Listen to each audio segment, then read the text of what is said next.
G and Senator Onishi a question. My husband and I have had our urine tested for glyphosate. We live in a community surrounded by the experimental seed companies, and both of us have very elevated levels of glyphosate in our bodies. My friend Malia Chun, who's my neighbor, had her daughter's hair samples tested for pesticides, and they contain 36 different pesticides. Their ages 13 and 11, and 8 of those are restricted use pesticides. My question to you both is, why do you consistently oppose any kind of legislation for buffer zones, protecting our air, water, land, communities, disclosure, or monitoring for our communities? Thank you.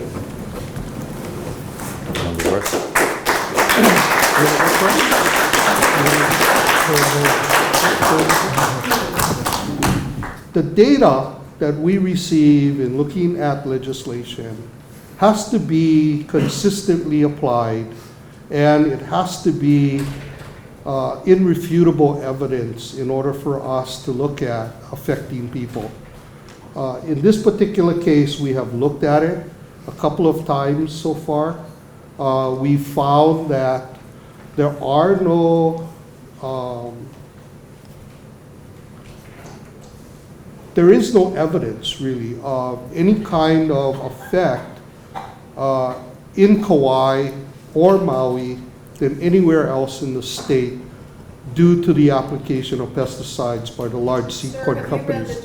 The other thing, the joint fact-finding report found no evidence of any kind of increased concern or issue. Data. They have said that the reason for that is because the state and the federal government has not done a more extensive data collection. You know, this is an issue of how much work are you going to put into something that may not prove to have any truth behind the accusations. So I know the Department of the Department of Agriculture takes this issue very seriously. The Department of Health has taken this issue very seriously. They have assigned 2 more pesticide inspectors on the island of Kauai from the Department of Agriculture. The Department of Health is also, I believe, asking for additional inspector positions on Kauai, which I think they got 1 position this year.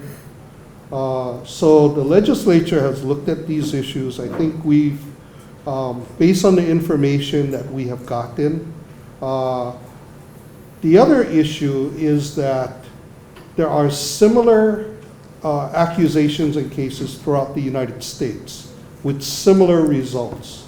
So it's not just we're looking at what's happening in Hawaii, we're also looking at information and data that is provided through us, through our national associations, the Congress of State Governments and National whatever. Anyway, we belong to 2 national legislative organizations that have research staff on various issues. So we're able to go to them also for information and data. So, when it comes to pesticides, first of all, other than what Vice Chair Onishi mentioned, on the federal level, it is highly, highly regulated. Violations, the penalties are very stiff. Do I have some disappointments in pesticides, observations, and everything else? Yes, my biggest reluctance, and I've talked to various departments, it always seems to end up with the Department of Agriculture and our small farmers. And yet, the question is, what are you doing to our kids? And if this is the primary concern, I've told the Department of Education we should collaborate with the Department of Agriculture, with the Department of Health, because it's a collaborative thing. It cannot only be agriculture. However, before you shake your head, in a negative way. I'd like to say this, whether we agree it or not, whether the finance member agrees it or not, this past legislative session, towards the end, that was still a concern, right or wrong. So in the waning moments of the legislative session, both the House and the Senate Money Committee, in its wisdom, tried to satisfy some of the inquiries.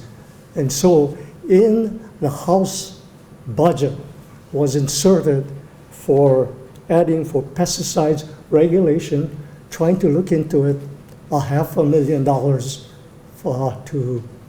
to fund for this inquisition. We'll see what happens. So it's still a never-ending journey. But thank you for your question. I'd like to raise questions on corruption.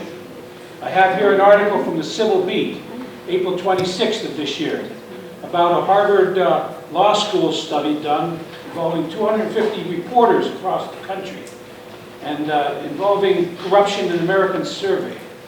And Hawaii is the only state in which both the legislative and executive branches are perceived to be very corrupt, according to this survey. Now, right now, we have a mayor under indictment here on this island. We have the chief of police and his wife likely to be indicted very soon on Oahu.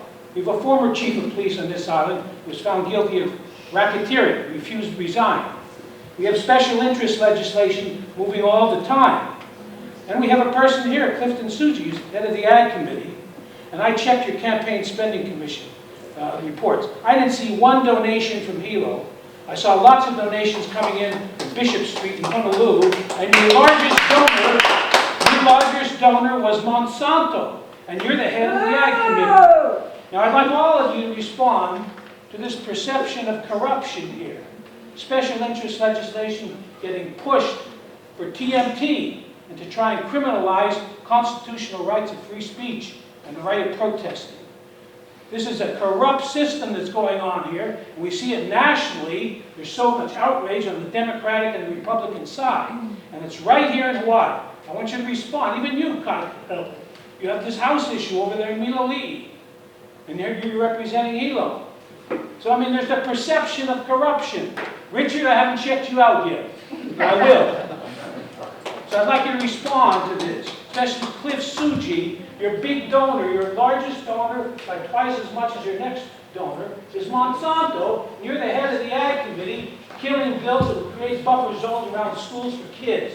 I know you pointed to a couple of legislators and me in particular. I really think if you do believe that I've performed in a way that in legal terminologies that I'm corrupt, I think there's an avenue for you to take besides accusing me directly, and you can do and go through legal channels.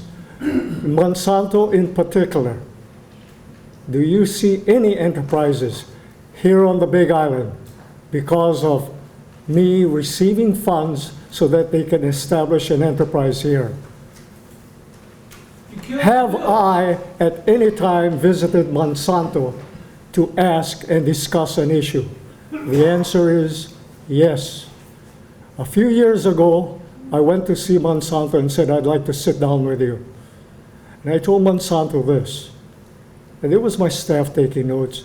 I says, I commend you for purchasing land in the Wahiawa area for preservation of agriculture.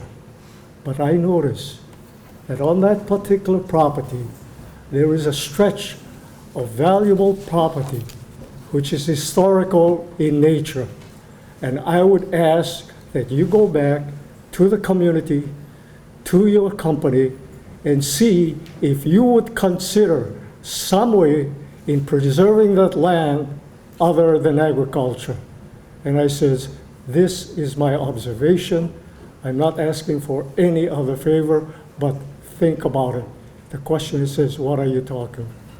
I said, historically speaking, that particular stretch of property was an internment camp.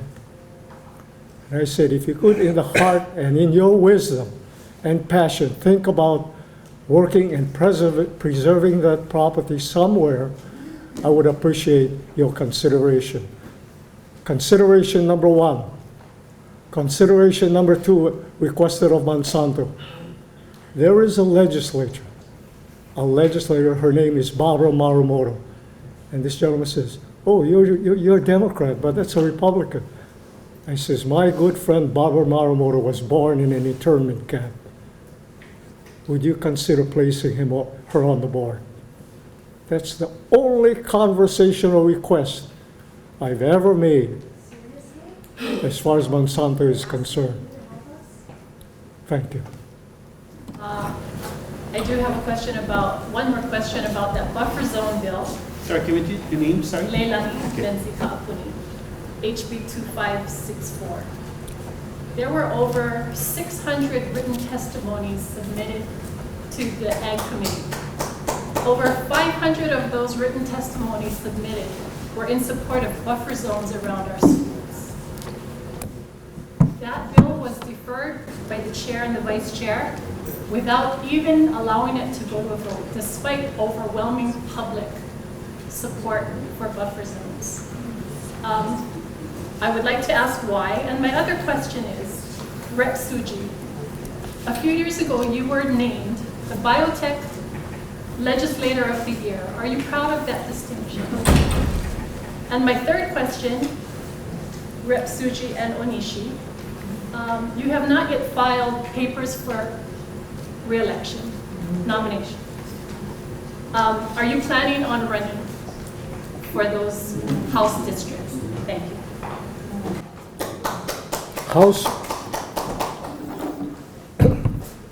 House Bill 2564 buffer zone. Yes, I vaguely remember that bill was deferred, right? We didn't. It was deferred. It didn't go to a vote. Yeah, I apologize. I don't know too much about the particulars, but I can promise you this. When I get back, I will review that bill again and at least answer your question. At this stage, there's nothing we can do about it. The legislative session is over. A deferral may be alive, or we can take certain other considerations and amend a certain bill and bring up a buffer zone bill, maybe. But I don't know the particulars. I cannot answer you now that are the reasons for that. I don't know if you have any thoughts on that one.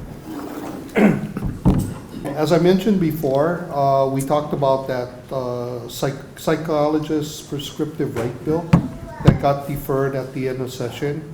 In this case, in polling the committee, there weren't enough votes to pass the bill out anyway. And we also have 2 legislators from Kauai that sat on our House Agriculture Committee, and they were not in favor of passing the bill Do you out. listen to any of the We listened to all the public testimony. that's submitted and- by the public? Does that not, Yes. do you represent the public? We represent everybody. We represent the public. We take into account the testimony of the departments and agencies, the businesses, and the individuals that come to testify. And so you stop that bill from going to a vote? We don't determine whether or not to push a bill through based on the numbers of people that testify either for or against. That can be easily skewed. Really? Yes, it But can you be. represent the public. We represent everybody. And we represent districts. So as all of us know in the legislature, there are always attempts by groups to unseat us. And that's the public way. That's our elective process. If the public is not happy with our performance, every 2 years in the case of the House and 4 years, in this case, Senator Kahele is running because he's fulfilling his father's term. But every 2 years, there's a public poll as to whether or not they support us or don't support us. So Okay, so when we make our decisions, we understand that every 2 years, if we want to get reelected, we run for office. And just to let you know, yesterday I pulled my papers to run for the State House in the 3rd District. So. Okay, and we'll so take, I'll wait for, when Rep. Suji comes back, I'd like him to answer my second question, which was, you were named as Biotech Legislator of the Year. Are you proud of that distinction? I didn't answer. So are you proud of the distinction of being a Biotech Legislator of the Year? Are you proud of that? Okay. That's the question. If Senator Kahele, I'm sorry, I have a cold. I have this echo chamber in me right now. I think Senator Kahele asked about, the question is Biotech Legislator of the Year. And yes, I was I got nominated along with another legislator and was named Biotech Legislator of the Year. I think that was in a few years after. I'm not sure what year it was. I don't know what your question is about, but the answer is yes. I don't regret that being selected was a selection in any adverse way. I think I worked with various communities and entities within the legislature and with corporations, with individuals, and I think that was one of the reasons. I don't know what your question is. The question might be, how come? I don't have any particular reason, but I accept it very graciously. If you check the website, throughout my probably 10-year career, I've received a number of awards, various awards, from community awards, and that's one of it. And I accept it very graciously. I don't know if you're commending me or condemning me because I've been named, Biotech Legislator of the Year, but I thank you for acknowledging that Thank you. award. Will you seek re-election? I beg your Are pardon? you going to seek re-election? Am I going to seek For re-election? House District 2? I intend to. Thank you. Okay, we'll take one more question at this period of time. It's after 7 o'clock at this time. And lady here in the